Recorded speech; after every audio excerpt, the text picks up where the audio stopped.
Welcome to Within the Frame, where we bring the most pressing issues across the globe into focus. I'm Kim Mokyeon. As the year 2025 comes to a close, Korea's foreign policy is entering a critical review phase, especially in its relationship with the United States. Since President Lee Jae Myung took office in June, the administration has moved quickly to reaffirm and expand their alliance.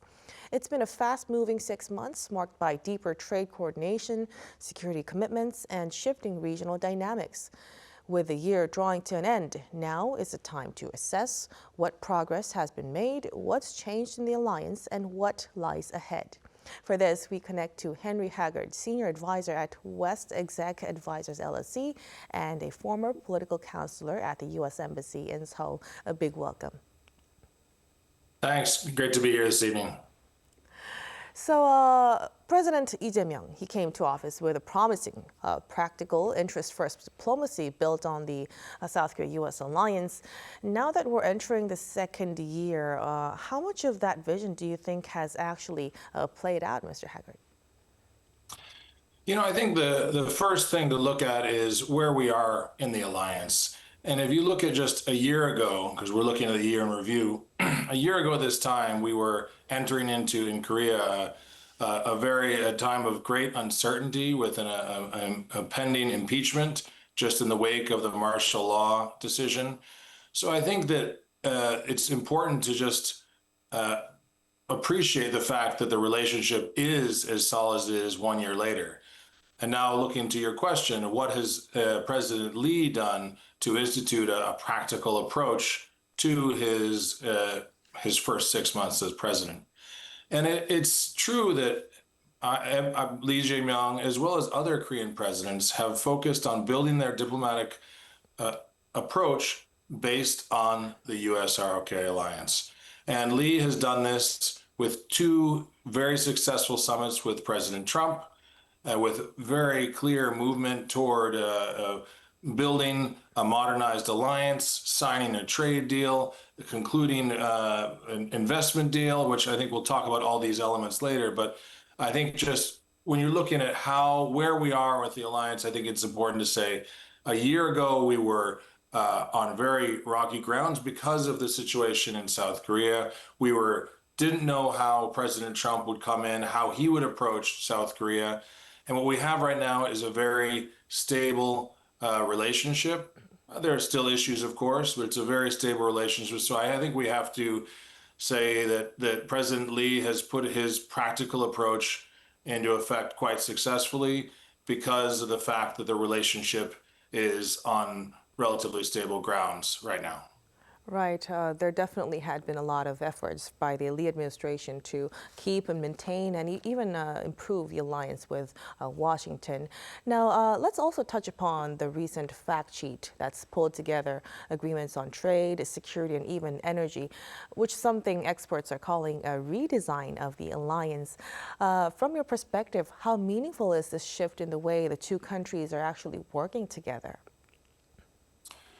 So, I think fact sheets are always important, and it was noticed that there was not a fact sheet after the, again, very successful August 25th summit, after the summer's trade deal, and after the late October meeting in a state visit in Gyeongju. So the fact that the fact sheet came out in mid-November, first and foremost, was a great relief for everyone, because what fact sheets do is they lay out where we are at in the relationship at the time of the fact sheet coming out and where we see the relationship going. So there are a lot of elements that are quite similar to past statements and fact sheets. But as you said, there is, whether it's a redesign or a reimagining, it reflects certainly a hope for a modernization of the alliance. And that's reflected in, as you said, new focus on energy, focus on AI.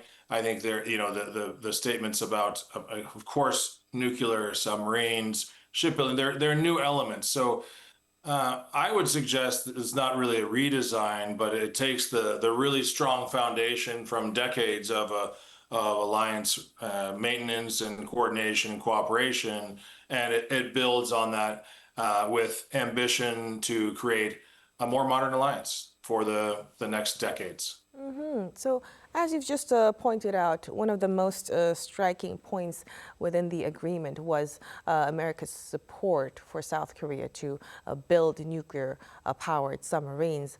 Mr. Haggard, what does that actually tell us about the level of trust between the two sides right now?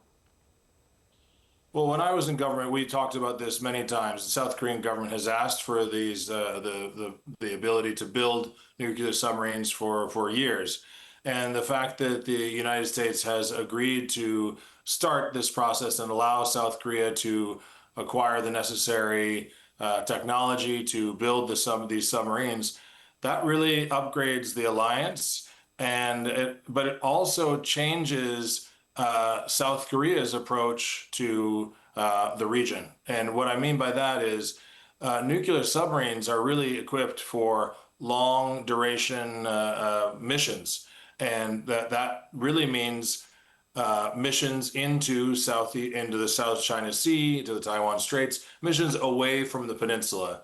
It doesn't mean that they're deploying tomorrow to the South China Sea, of course. These submarines are perhaps 10 or more years in the future before they're actually built and deployed. But what it signals is, as you said, a greater trust from the United States and South Korea are really putting to rest some of the non-proliferation concerns that have been around for many years.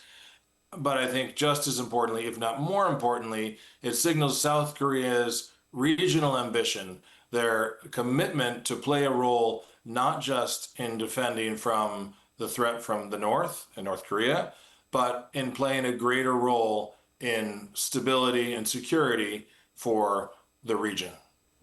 So that topic was definitely a major headline, and many even saw it as a signal of a deepened military trust, as you said. Now, let's also touch upon the trade sector. The long-stalled tariff talks finally broke through during the October summit. I wonder how you would rate Korea's negotiation strategy in getting that deal across the finish line. Well, the fact that it got to the finish line was, to many experts, myself included, was a bit of a surprise, because even just as we were headed into that summit, the sides were quite far apart. So the fact that the deal concluded is the biggest and most important success, because it offers certainty, even though it's not, the fact that there are 15% tariffs is not what perhaps would be ideal from a South Korean perspective. But the fact that a deal was concluded was a great relief. Many Korean businesses now, from that point on, had a sense of certainty of how they should conduct trade with the United States. As far as the success of the deal, I think just as much as just after the success of concluding the deal is the fact that the $350 billion that South Korea committed was committed over a 10-year period, at least the $200 billion of it. Because when I was in South Korea this fall and talking a couple times, talking to experts and government officials, what they were all concerned about was producing $350 billion all at once, which was the spirit of the initial agreement from the summer. The fact that South Korea now can do this over a period of time means that there was the real concern over a currency crunch that could have been created by taking 80% of Korea's reserves and passing that into the U.S. trade, even if that was eventually where the money would go. That is a huge relief, and I would suggest a great success as far as tactically for the South Korean government. Right. Alongside the $350 billion investment from South Korea, one of the biggest striking points was the shipbuilding industry within the trade deal. U.S. President Trump, he has shown real interest in the sector, and the Moscow project seems to have played a key role. So what's the broader strategic value of shipbuilding cooperation within the alliance today? Well, I think this is really at the heart of what a modern alliance is all about. Looking at the strengths of one ally, South Korea, and shipbuilding in particular, but it also applies perhaps to critical minerals and other areas in economic security as well as national security. seeing the strengths of allies and finding ways to partner in order to ensure that both the United States and South Korea can continue to build their, in this case, their shipbuilding industry, but that along their naval fleet, and making sure that it's ready to confront and compete with potential rivals such as China. I mean, as you know, right now, China is outcompeting the United States in shipbuilding by multiple times. And the United States has tried for many years to revitalize its shipbuilding industry, but with little effect. So I think first and foremost, this is an acknowledgement of by the United States that we need help. And looking to an ally is really a creative way to try and solve this gap in our economic and national security. So the real issue now is that's a great move. It's going to be difficult, and it's going to take a long time and a lot of money. It's really important that there is this big commitment from South Korea and from the United States to work together to try and find a way to perhaps build more ships at perhaps Korean shipyards in the United States, perhaps Korean shipyards in Korea, perhaps certainly by ramping up the maintenance efforts by Korean companies to at least get the fleet that does exist out and able to deploy more quickly. Right. So one thing clear with this deal, it seems like the alliance is thinking long term. Right. So that's for sure. These are all decade plus long projects. definitely. So earlier this month, U.S. Secretary of War Pete Hegseth also called Korea a modern ally, and he suggested it could receive some preferential treatment. Could you tell us what do you read into this? Well, I'm not certain what the secretary has in mind, but I think what we see coming out of the summit is the commitment by South Korea to purchase $25 billion of U.S. military equipment, Korea's commitment to buy planes, perhaps not in the defense area, but the real commitment to partner with the United States, invest in the United States, to up its defense budget to 3.5%, the first non-NATO ally to make this commitment. This is a big deal, and this really shows that Korea has heard the message from President Trump and has responded and heard the message. Frankly, I think it's from China, from the regional threats from North Korea. I think this is South Korea. I think this is a direction that is not unwelcome in South Korea. I think with all good decisions for investment and change in budget, and if they go in the direction that the Korean government and Korean business would go anyway. And I think that's what we're seeing here, and an acknowledgement in South Korea that the military of the future, as President Lee talks about, it's a high-tech military, and that's an expensive military. So this commitment to invest more in Korea's own defense, it makes a lot of sense. It also fits in with a push that has long been in the Democratic Party, but also in the Conservative Party, to have more sovereign control, more national strength in order to defend the peninsula and play a greater, again, as we talked about before, greater regional role. Now, when we speak of the military front, we're aware that the leaders of both countries also agreed to push forward for an OPCON transfer. And President Lee Jae Myung, of course, he wants to get it done within his term. Where do things stand right now in terms of that transition? So it's moving along, and they have some benchmarks here at the end of 2026 and at the end of 2030. So again, with President Lee hoping to get full OPCON transfer by 2030. This is a conversation that has been going on for decades.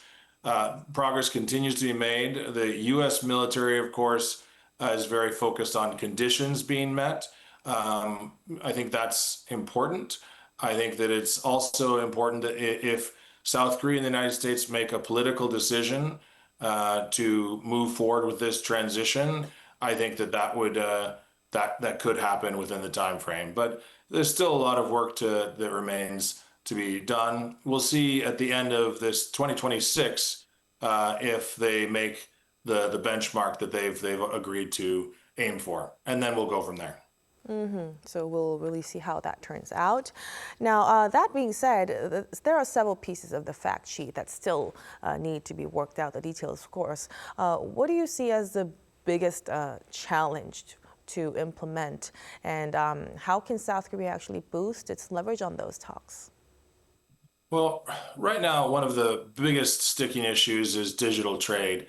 There was supposed to be, by the end of the year, a chorus joint meeting to discuss a variety of issues based on, to follow up from the trade agreement and follow up from the 2012 chorus FTA.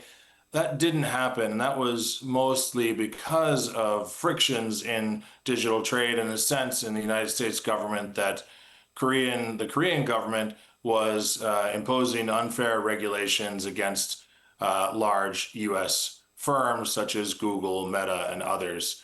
So I think that, to me, I think this is something that the two governments will work out. But I think that that's the first sign that in a statement of such ambition and such scope, it was bound to happen. There would be some friction as the two sides look to, figure out the details and find out how the agreement will be implemented. So right now, that's first up off the deck. That's the, as they say, the closest alligator to the boat. So we'll have to see how the two sides can come together and address the issues that, again, right or wrong, the United States government is quite fixed on this issue, and they believe that this is a real problem.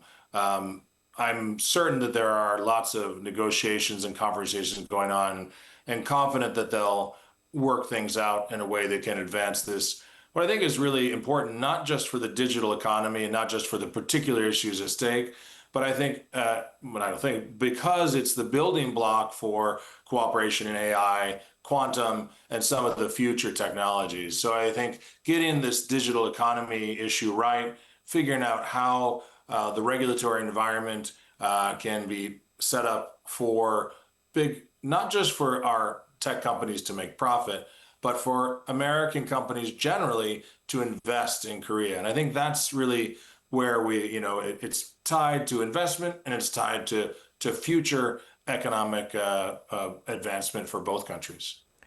Right. So agreements on paper will be one thing, but getting them over the finish line will be another task for us to pursue together. Now, when we look ahead to the year 2026, the U.S. is waiting for the midterms. It's approaching, and the global dynamics is shifting.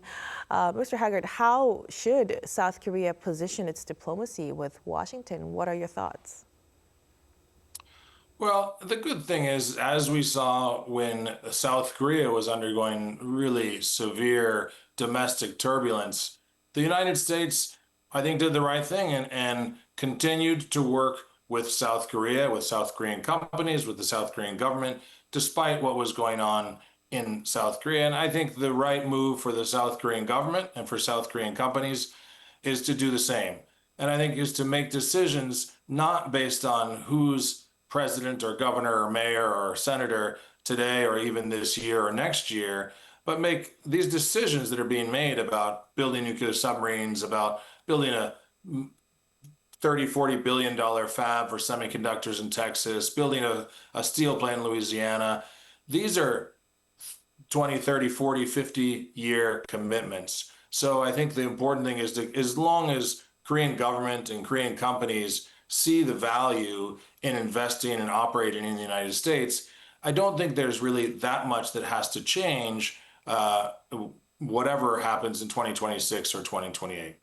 That said, of course, different strategies, as we've seen President Lee and Korean companies adjust to the realities of Trump's approach to deal making, to investment. They've seen the value that they can bring forward by pledging further investment. just as they're doing that and adjusting to the current political reality, there are small adjustments that can be made. But ultimately, I think, as we saw during the Biden administration, there were huge investments made because of carrots, the incentives that the Biden administration offered. Now we're seeing huge investments by Korean companies based more on sticks that are held out by the Trump administration. But the through line is Korean companies see a future in investment in the United States. They see that they can make money in the United States. And I think as long as they're Korean companies and the Korean government is guided by their commitment to the alliance, commitment to the United States market, confidence in the United States market, I don't think that our political potential drama should change that, just as it didn't change last year and earlier this year when Korea was having its own political turbulence.